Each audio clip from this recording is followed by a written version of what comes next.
नमस्कार दोस्तों, आप सबका मैं अपने चैनल में स्वागत करती हूँ। आज की कहानी है मुंशी प्रेमचंद जी की लिखी कहानी दूसरी शादी। तो चलिए आज की कहानी को हम लोग शुरू करते हैं।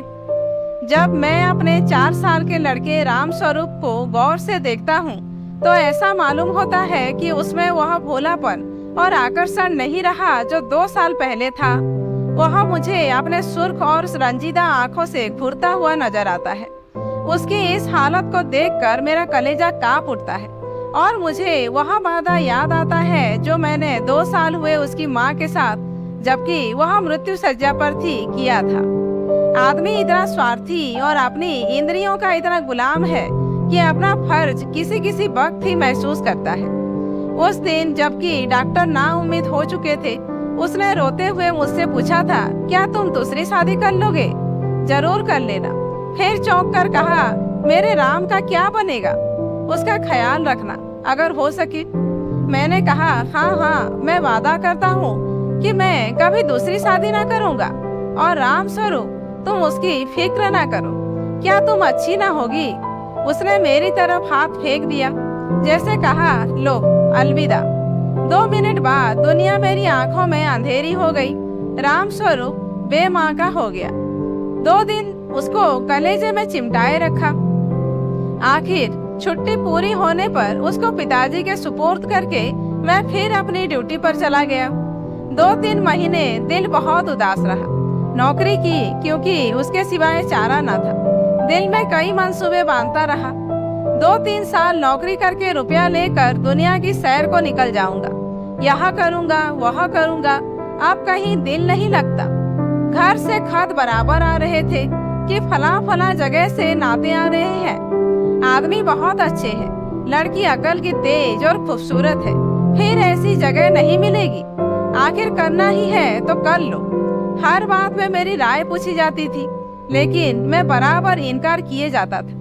मैं हैरान था कि इंसान किस तरह दूसरी शादी पर आमादा हो सकता है, जबकि उसकी सुंदर और पतिप्राणा स्त्री को, जो कि उसके लिए स्वर्ग की एक भेंट थी, भगवान ने एक बार छीन लिया। वक्त बीतता गया। फिर यार दोस्तों के तकाजे शुरू हो गए। कहने लगे, जाने भी दो, औरत पैर की जूती है। जब एक फट गई तो दूसरी बदल ली। स्त्री का कितना भयानक अपमान है, यह कहकर मैं उनका मुंह बंद कर दिया करता था। जब हमारी सोसाइटी, जिसका इतना बड़ा नाम है, हिंदू विधवा को दोबारा शादी कर लेने की इजाजत नहीं देती, तो मुझको शोभा नहीं देता कि मैं दोबारा एक कुंवारी से शादी कर लूं। जब तक यह कलंक हमारी कौम से दूर नहीं हो जाता, मैं हरगिज, कुंवारी तो दूर की बात है, किसी विधवा से भी ब्याह न करूंगा। ख्याल आया, चलो नौकरी छोड़कर इसी बात का प्रचार करें। लेकिन मंच पर अपने दिल के ख्यालात जबान पर कैसे लाऊंगा? भावनाओं को व्यवहारिक रूप देने में, चरित्र मजबूत बनाने में, जो कहना उसे करके दिखाने में हम में कितनी कमी है, यह मुझे उस वक्त मालूम हुआ जबकि 6 माह बाद मैंने एक कुंवारी लड़की से शादी कर ली। घर के लोग खुश हो रहे थे कि चलो किसी तरह माना। उधर उस दिन मेरी बिरादरी के 2-3 पढ़े लिखे रिश्तेदारों ने डांट बताई। तुम जो कहा करते थे कि मैं बेवा से ही शादी करूंगा, लंबा चौड़ा व्याख्यान दिया करते थे, अब वह तमाम बातें किधर गई?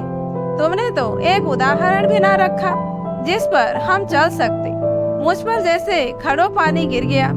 आंखें खुल गई। जवानी के जोश में क्या कर गुजरा। पुरानी भावनाएं फिर उभर आई और आज भी मैं उन्हीं विचारों में डूबा हुआ।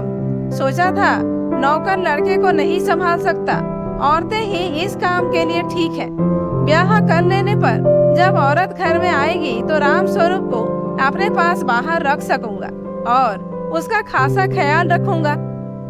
लेकिन वह बात सब कुछ गलत अक्षर की तरह मिट गया। राम स्वरूप को आज फिर वापस गांव पिताजी के पास भेजने पर मजबूर हूँ। क्यों? यह किसी से छिपा नहीं।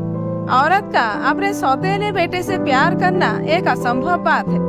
ब्याह के मौके पर सुना था लड़की बड़ी नेक है, स्वजनों का खास ख्याल रखेगी और अपने बेटे की तरह समझेगी। लेकिन सब छोड़, औरत चाहे कितनी नेक दिल हो, वह कभी अपने सौतेले बच्चे से प्यार नहीं कर सकती। और यह हार्दिक दुख वह वादा तोड़ने की सजा है जो मैंने एक नेक बीवी से उसके आखिरी वक्त में किया था। तो दोस्तों, आज की कहानी यहीं पर समाप्त होती है। कहानी कैसी लगी कमेंट करके जरूर बताइए।